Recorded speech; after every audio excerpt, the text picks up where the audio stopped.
Leading organizations with intentionality and purpose is complex work, and dedicated leaders work tirelessly each and every day to build impactful cultures of collaboration. But effective collaboration is difficult and messy. The good news is you don't have to do it alone. Join the Jigsaw Learning Team for Leading Collaborative Response, sharing insights for leaders committed to establishing, refining, and deepening collaborative response in their organization.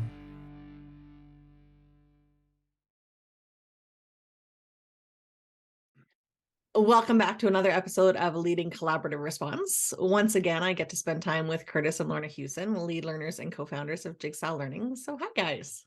Hi, Jen. Hey, Jen. How's it going today? It is absolutely going. We are waiting to hear whether ball is going to move forward tonight. No, Excellent. with all the Okay. rain. Yeah. And tell us, your son Jimmy has started foray into baseball now after the hockey and football that's already gone on this year. How's he doing with ball so far? Well, I was fortunate enough to drive home late on Friday night so that I could be there for his early morning game on Saturday. And I'm so glad I did because he hit his first out of the park home run. Yay. That's awesome. Well, I know that that's for our listeners, as we got the text that morning that says Yahoo. And the picture of the ball. Yeah, exactly. But like I was telling Jimmy in our earlier connection that we had today, I'm glad that he's figured out the swing on the ball. That was just never a skill I had. For the listeners, viewers, I was teasing him this morning that coach had always told me how to lean into the ball to try and get hit in order to get onto base. Don't worry about swinging anymore. And I have an even better solution to that. I just never played. Well, I grew up playing softball with my sisters and I. My parents both coached all of our teams at some point or another. So I was quite excited when he came this year and said, so I think I want to play ball again, because he hasn't done so since he was 6. Yeah. So 8 years later, he's found a fabulous community team that he's a part of. And it was so exciting to see the sportsmanship on the field this weekend, because it was the other team that went out past the field and picked up the ball and brought it back to him so that he could have it as a celebratory reminder. So I was really impressed with that group of kids, like total class act. That doesn't happen always. So That's yay. awesome.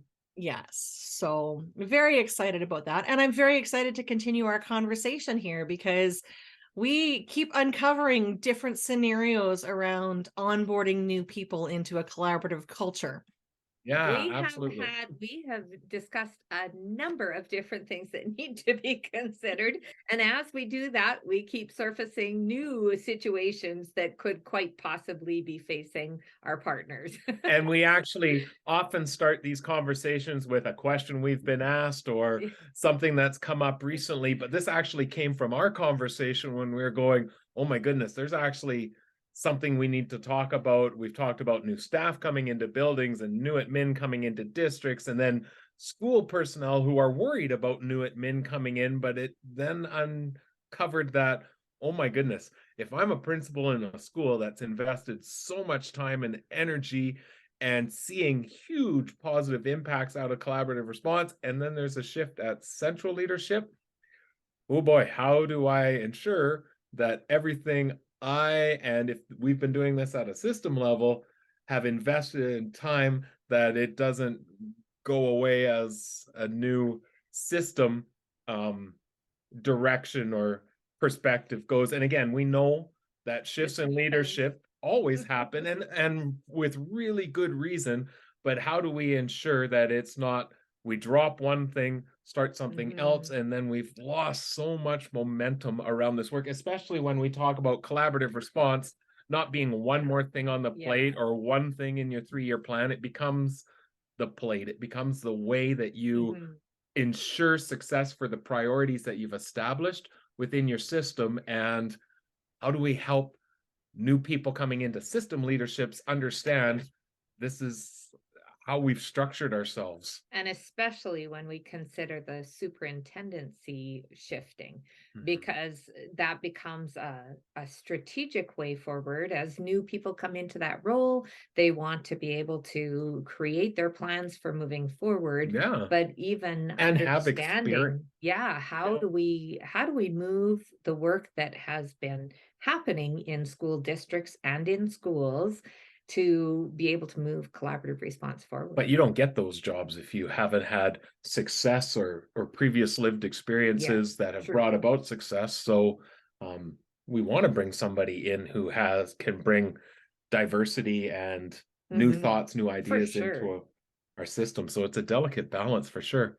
Anyway, that was a long-winded way to say we came across this particular topic, not something that's been necessarily brought forward from a partner or a listener or someone inquiring through a website. And we came across this because we were having the conversation, while the different scenarios we've discussed have some certain nuances to them, much of the messaging that we've had around them, bringing in new staff, bringing in new principals, is very similar. But this particular perspective is different. So do you want to talk a little bit about why that is? Yeah, I think when we think about central office leadership, and particularly in the superintendency role, there is so much decision making and leverage that we have in those roles in regards to resource deployment, in regards to budgeting, in regards to personnel, the way we're configured. There are significant things at a system level that can be influenced or even directly determined by a superintendent or someone in the superintendent's office that can have incredible impacts, positively or negatively, on our school-based collaborative response work. I think it would have way more impact for how we respond from a system perspective than we would see in the school with just a new principal coming in, because there's still things, even as a new principal, that I don't have much control of, that are coming from a system level. I think the ability to impact change that has significant determination on resources that are definitely connected to collaborative response is greater. So we think about that piece around strategic planning, and we talk all the time with schools about creating focuses in their collaborative planning and in their collaborative team meetings that are based on their 3-year school improvement goals, which also connect to those district goals. So there is that nice alignment all the way through. And just considering that as new people come in, if those goals are changing, then it obviously has impact on how the school is moving forward on their goals as well.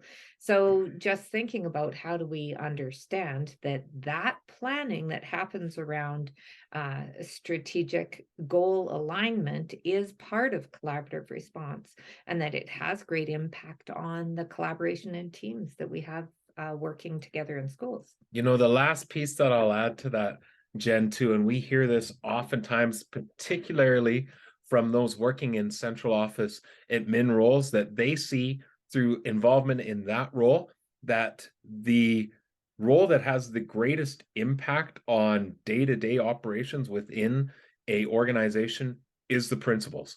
The principals, the ones that are in buildings that are making things happen. We would argue the people who have the greatest impact on individual students are teachers who closest, but things live or die in a system through the principal's office. So I think if I'm a principal, it's pretty integral that my central office team understand where we've been, what we're trying to do, where we're going, especially if we're operating as a cohort, or even better, a full system of schools. There can become incredible misalignment if new people coming into the system perspective if we haven't thought about how we and onboarding doesn't seem like the right term Yeah. for this that we've talked about others, but if we haven't been thoughtful about how do we ensure understanding the why and the background learning and experiences that have led us to where we are right now. You talk about the role of the principal, and I once had a principal who said this was the best chair to sit in because it was connected directly to students, directly to teachers, but also directly connected to the community and directly connected to central office. So had fingers in all of those places to be able to make decisions to best support everyone around them. She loved that role. So that one sits deep with me. Agree 100%. But you talk about that new central office, and so you're describing a couple of things, and there's two pieces that come to mind for me. So we've got central office personnel, learning services teams, directors, different titles in different districts, who are typically hired underneath the superintendent. But then you have the hiring of the superintendent that typically happens at the board level. Yeah. So when we consider bringing these roles into our district, what is so important in relation to collaborative response? Who needs to know what? And how do we make sure that the functionality that we have of a collaborative culture at the district level that we've infused across our system of schools, how do we ensure that that is sustained? Well, I think there's two different approaches because of what you've alluded to, Jen, in regards to when we're bringing in central office positions underneath a superintendency versus a superintendency. There's different perspectives involved in that hiring process. So let's go to the superintendency one first. I think this is critical, and we've worked with many different divisions where they've ensured that their board is understanding how is the collaborative response work happening within our schools, and what is the impact that we're seeing for students, that it becomes very much a informing and supporting that the reason that we are seeing or intending to see impact in our board determined and approved priorities is through this set of structures and processes that we've established at the school. So I think this doesn't mean having board involved in the micromanaging. We know that that role is governance, but to have that understanding so that when there is a search that happens for a chief executive officer, for a chief superintendent, that there is a board saying this is an important component of how we exist as an organization, and that it becomes part of that hiring process from the superintendency level. And again, like we've talked in other podcasts, we hope every time we bring in new leaders that there's new perspectives, new experiences, new things that are going to help us continue to grow, but that we don't put ourselves in a place of we're going to do a 180 and now schools are left really struggling in that reality. But then at the same time, there needs to be consideration in regards to how do we keep our board informed about what is the power and impact of collaborative response. So those districts who are currently engaged, just taking this as a takeaway is, how do you have conversations with your board members at board meetings about how collaborative response is impacting student learning, how it's impacting staff efficacy, and how it's impacting the collaborative culture across schools. And if the boards understand that, then that becomes integral to the questions that are asked when they're hiring a new superintendent or hiring new districts. So 3 very specific things that we can provide out to listeners that we've seen. In some cases, we've been asked to come in and do a 60-minute overview for board, and that's great to be able to have it coming in directly. In other cases, we've seen either central office personnel doing some reporting out of this is the work we've done, this is what it looks like, or they've invited in principals to say, here's how the work is impacted. But I think one of the best ways I've seen is being able to share student success stories, to be able to share, let us show you one child's experience in the division and all the different components of collaborative response that impacted that success. I think when boards can see that impact. So that's one perspective of the question that you asked.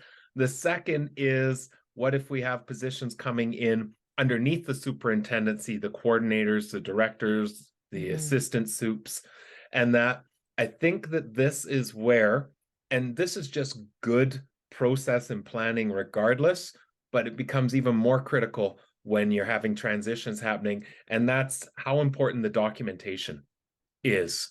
You know, when a division can say that we have a divisional screening process and here's what it looks like, and that's documented, it's put in place within our processes and procedures. Here's we talked about on a previous podcast, districts that have created portals and dashboards for resources and what that looks like. We have a number of districts that have created district-wide team meeting overviews that says, here's the types of meetings that we have, what is the role and function of each one. I think when those can get documented into key handbooks and whatnot, that becomes important. I also think, and we had talked about this one off camera, that anyone coming in or vying for system roles, typically it's going to be a little bit more of an intensive interview process, and typically there's going to be a lot of homework done ahead of time that if we can show on the website, this is something that we do. If we can see, if I, as someone who's hiring into those roles, can see collaborative response trickling through in the division when I'm doing my homework to get ready for that interview, I'm going to go and investigate some websites. Like it's a way of just communicating out. There's some background information to be able to do if, when you come in, are you a good fit for us and are we a good fit for you? We've talked a little bit about central office positions having sort of two functions within collaborative response, right? Their own support of schools, typically through the tier 4 supports that are accessed by students, as well as their own collaborative response in terms of how they identify schools that need supports in priority areas and how they deploy district level supports to those schools. Right. When considering the hiring of personnel to go into those roles, what might be some things that need to be on the minds of those in those positions that are doing the hiring? So there's a pretty in-depth understanding by the time a district is really focused on collaborative response and working with their schools to make it functional within each building across their system. Site. But then they get to a place, kind of an organic transition there. They start to realize that there are a number of things that schools are using, the structures and processes that schools are using, that actually could be used readily at that district level, both in supporting schools, but also working with externals like their clinicians team.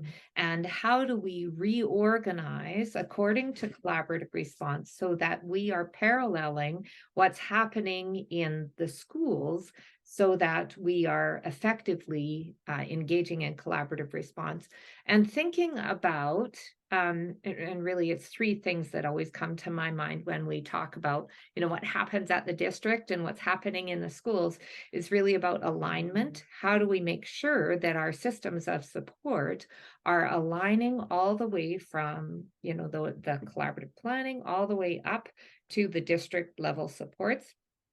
The process that we're using to guide whatever team. So how are we going to work through a process that allows us to effectively support both the schools and the students? And then finally, that access. Have we clearly identified access to those district level supports through the organization of our teams? So to come back then to how do we infuse that into the hiring process? I think, again, that documentation. Have we documented how all of these things connect? And then can we share that out in a hiring process of here's how we do things? How would you contribute? And what questions might you have about this process? I think obviously understanding, does the person have any background or past experience that we can identify or question within it? But then again, I think there's opportunities to be able to say, here's how we go about supporting schools in our districts. Mhm. How would you contribute to that? It's again, how do you take what we've worked hard to build upon That's a and great interview infuse question. and take to the next step? When you think about those roles and how they will be connecting to schools, and that conversation that we often have around building the internal capacity, right? Like, eventually we're going to work our way out of our jobs because collaborative response is just going to be the way the world works. When you think about those in central office roles, and my own experience, this is what brings the question to mind is, what about a capacity for coaching? And you're talking, Jen, when you say coaching, are you talking for coaching for new senior leadership team members coming in? And for those senior leadership team members that are coming in, their capacity for coaching schools or positions within those schools. So both, really. Starting off first on how do we, and again, this is that whole notion of onboarding that we've been talking through several podcasts of bringing up to speed. I would say at that central office level, we do have a little bit more ability to be able to say, let's take a retreat, let's build some dedicated time where we're going to spend time as a central office team, whether that's senior leaders or a particular department, to purposefully revisit collaborative response, talk about how we've done all the things that Lorna mentioned previously, but being able to use it as a chance to not just bring others into the fold and into the know of what we're doing, but a chance, we've talked on other podcasts, to renew or refresh the work as well. I think about one of our school divisions that we work with, Holy Spirit Catholic Schools, where they intentionally go in partners to go out to schools to gather the data and evidence to then come back, engage in collaborative team meetings about schools, being able to be really purposeful in that scenario of who's partnering with who. Do we have new people coming in? I think that's really, really important when going to visit other schools. And I also think being able to engage in school visits and having principals share with new central office leaders, this is what we do in the school, this is the impact it's seeing. I think that is not only valuable for the leaders to be able to synthesize what it is that they do and explain it to somebody else, but it would start to build those relationships as well. And I think then it always behooves new leaders coming in, especially at that system level, of how much time are you taking to listen? That you're not coming in to explicitly coach like you said right away, because I need to learn, I need to hear, I need to gain an understanding of the ground under my feet, for lack of a better word, and having that opportunity to see, to visit, to engage in other schools, to then be able to help support and see where there might be gaps that happen and how my expertise that I can bring into this division can help support. I like the idea of, and we see this happening lots, especially once districts are engaging in collaborative response at that level, is that partnering of district leaders to go out to schools together. And traditionally at that district kind of support system, we have assigned people schools where they are kind of their key contact.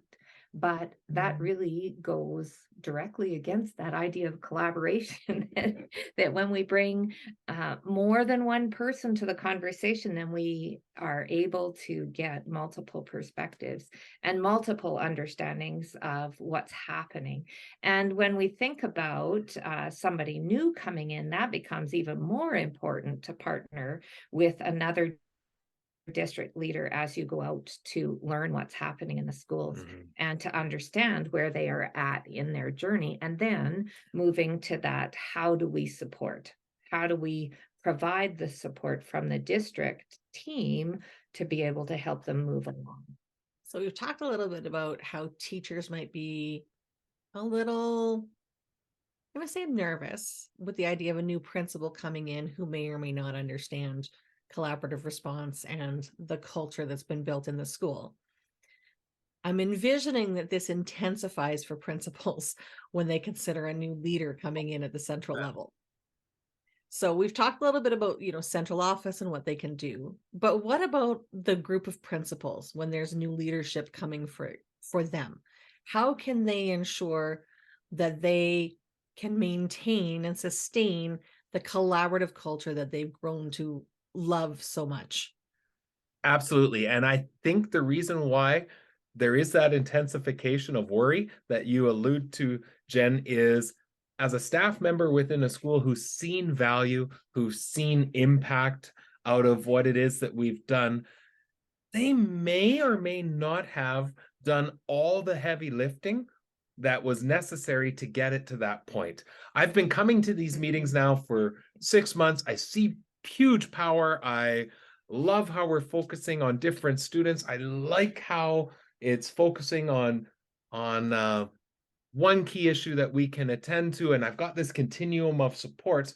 But as a leader, I may have had to invest an incredible amount of time to create the timetable that supports that, to get people into those spaces, to support those that are gung-ho, but then also to help shift those that may not be excited or even resistant to some of the next steps and changes.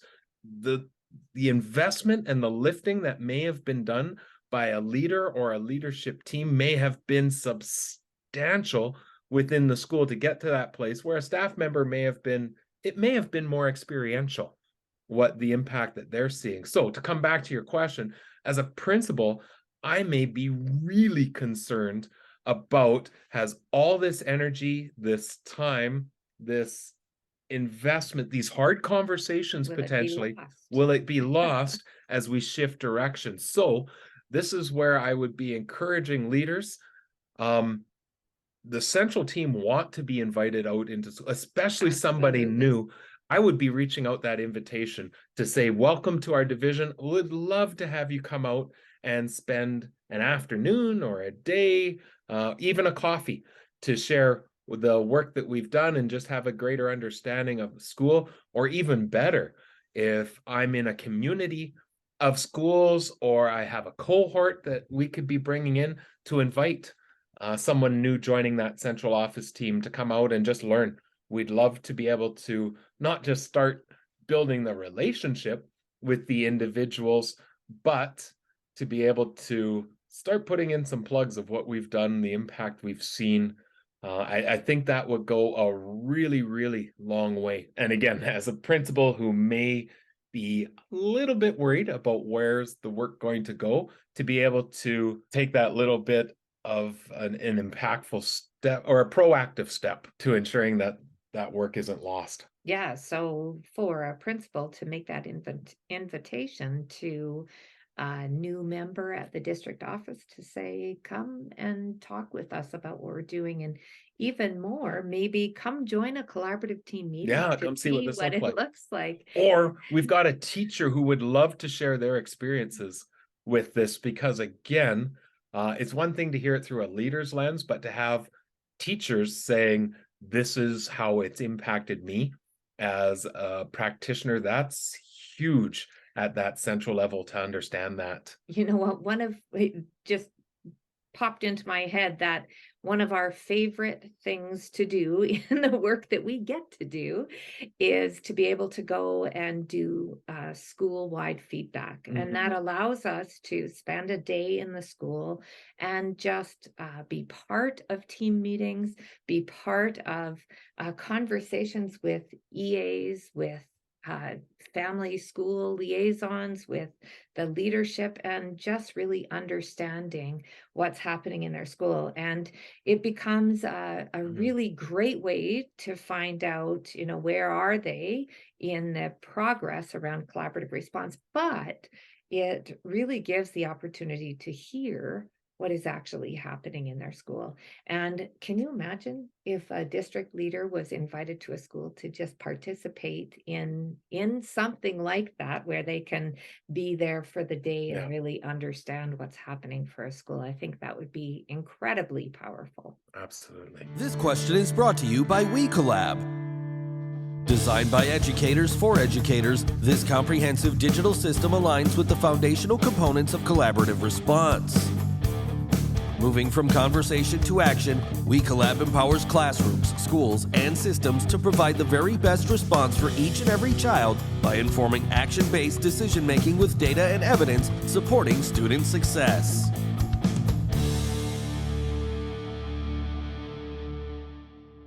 We've talked, again, some very similar messages to ones that we've had about onboarding at different levels, but looking specifically at the district level. How can district personnel ensure sustainable, maintainable supports for schools as key personnel transition through? So I think we already mentioned a little bit about engaging in this work in dyads, triads, small groups of divisional teams. And again, we'll go back to that Holy Spirit example from Holy Spirit Catholic schools. We love the model that they have where two of their team members go out to a school, gather data. It's not just about collecting the data, but when we go in a twosome, for instance, I can take part in really listening, facilitating while you're taking some notes for that conversation. Then the drive time that we're going to get together or to have to be able to say, did you hear this from that? And to be able to consolidate. But that's also starting to build a relationship for us as well. And I think if you can be purposeful with intentional questions that you're going forward with. But for a new person coming in to be able to have that experience, I think that's going to build up their relationships all that much quicker at a district level as well. And then when I, as a new central office individual, are coming in with Lorna, who's established, that again is just giving me really instant credibility in those school conversations that I'm part of the team, I'm learning, I'm listening as we go through. So I think that one's really important, that shadowing opportunity, but that it's not coming in just quiet and watching, that you're actually involved as part of that process. I think the other thing that really can help when you're thinking about those new leaders is really establishing your assessment plan. We talked about this in earlier podcasts as well, but really as a district, having laid out those expectations around assessments and the data gathering that you're doing and how you're looking at that alignment with your strategic plans and your areas of focus.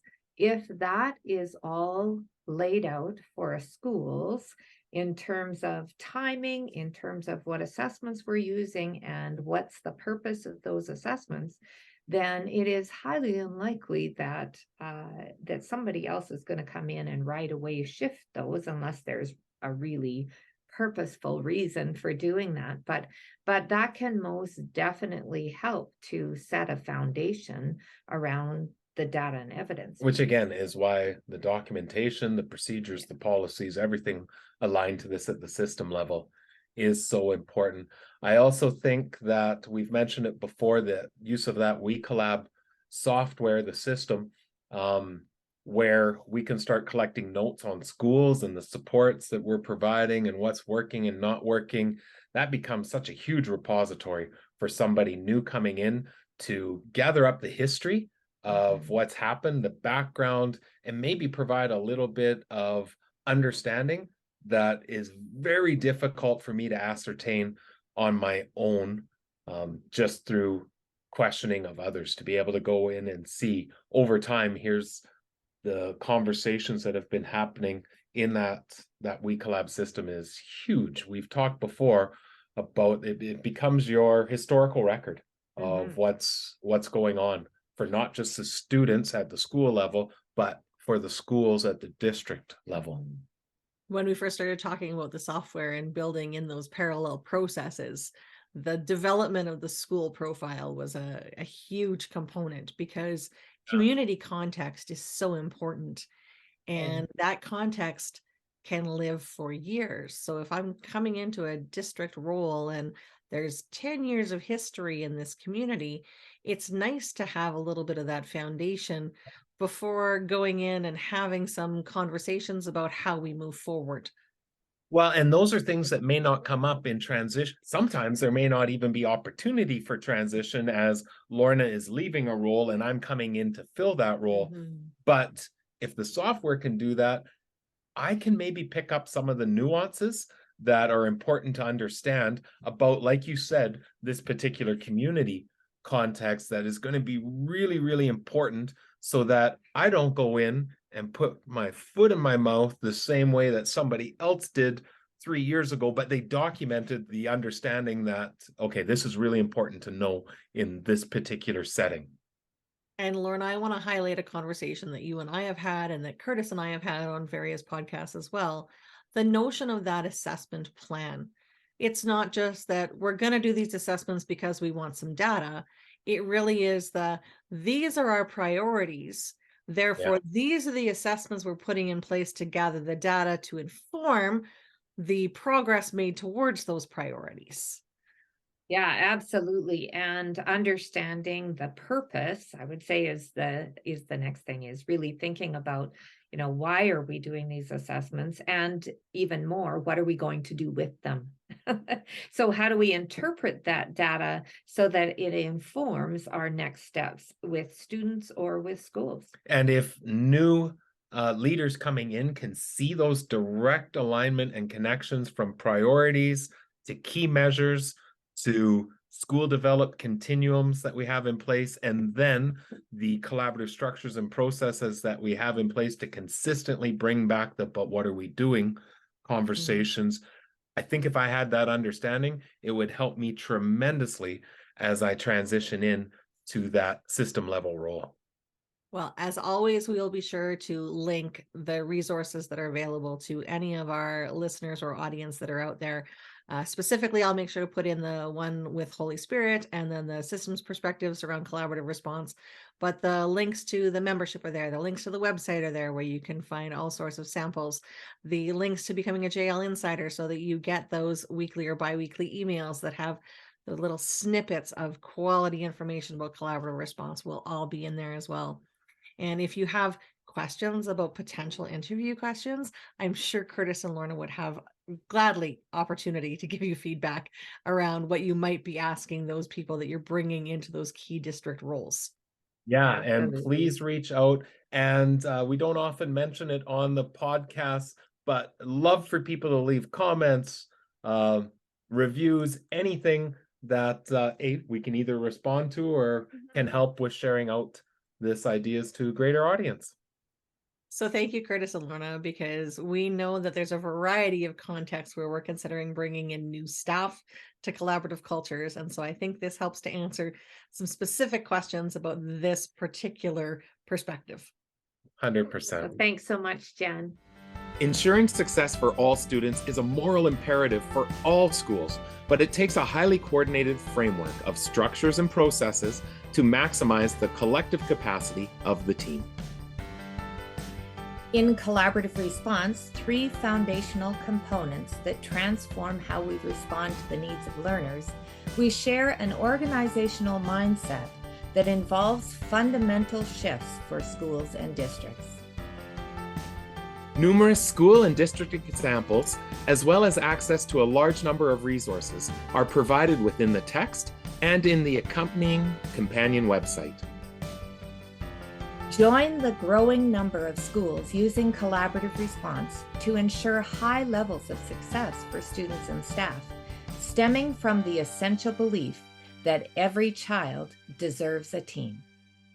It's interesting the variety of contexts that arise when we start talking about the different scenarios of bringing in key personnel to a collaborative culture and how that might impact the staff around them, whether that be the staff above them or the staff below them.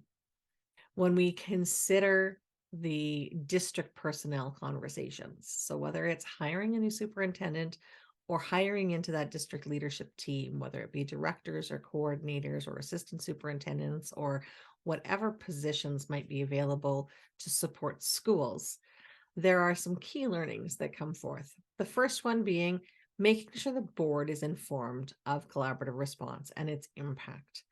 So how has the collaborative culture been established in the district? How has collaborative response impacted students and staff at all levels? What have been the celebrations that have come from engaging with collaborative response so that the board truly understands how this investment, and that's what it is, it's an investment in personnel, giving them the time to collaborate, putting in the supports that are needed for students. So the personnel and the budget that goes into collaborative response is an investment on the part of the school division and needs to be understood by the board so that they in turn can have that same understanding with new superintendency coming in. And so that they can also continue to govern so that those structures and processes, so that the data and evidence, so that the continuums of support align with the directions, the policies, the procedures that are being developed by the board to ensure that every student is successful, because every child deserves a team. Another key learning for me is the notion of that interview process. We talked a little bit about questions that could be specific to collaborative response, but also the recognition that adding to a team by bringing in a team member is just that. You're looking for that person that's going to bring value to what's already in place and help continue positive growth. So it's not necessary to have a specific understanding of collaborative response, although if you had it, that would be incredible. But the idea that you're open and willing to learn about it, but beyond all else, a collaborative culture is how you want to operate. The third key learning for me is that notion of shadowing in the process of building the integrity of the team. So rather than being that lone individual that is asserting yourself into the schools, it's going out as a team through a process that has already been established in order to have those productive conversations that have been guided by intentional questions aligned with the district priorities.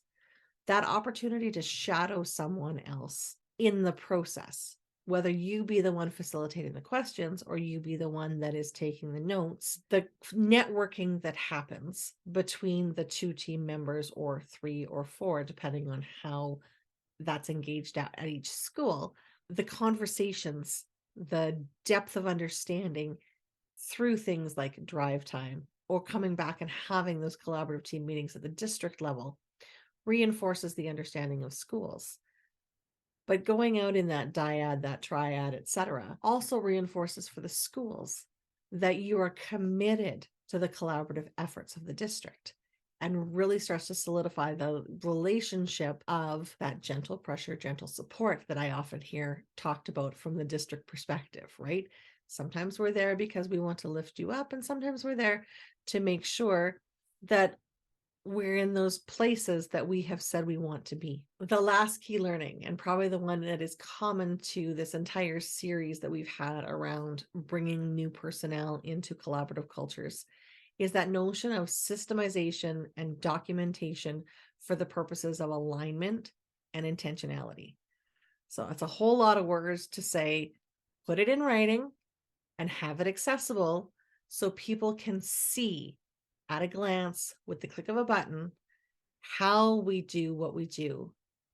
Reinforce the why we do what we do so that they, as it becomes relevant to them, can make meaning and have the experience, or at least be brought up to the speed of the experience of those that have been engaged in collaborative response from the beginning. If we don't have ways in which we can have that sustainable approach so that we don't have to recreate the wheel every time someone new comes on, we are going to lose the fidelity of collaborative response as a whole. And so documenting, leveraging the WeCollab system if you choose, or having things in a Google Drive, combination of both, whatever you need to do in order to communicate the context where collaborative response started to where it is now, and clarify the structures and processes that are in place. Lorna talked about the assessment plan, right? What data and evidence are we gathering towards those key priorities that have been identified? And the continuous supports, what is in place to be accessed by students and schools to ensure student success? That information, the more that we can deprivatize it and network it across schools and keep it clear at the district level how we're going to support that at the school level, that top-down, bottom-up that Kurtis talked about, the more likely we are to see the ongoing integration of collaborative response as how we do things. Again, it's not one more thing on the plate. It is the plate. For more on collaborative response, visit jigsawlearning.ca or join the JL Insider to receive access to newly added resources and content. Make sure to follow us on social media. Subscribe to the podcast and the Jigsaw Learning YouTube channel to access past and upcoming episodes. Join us again to continue to build your own capacity in leading collaborative response in your context.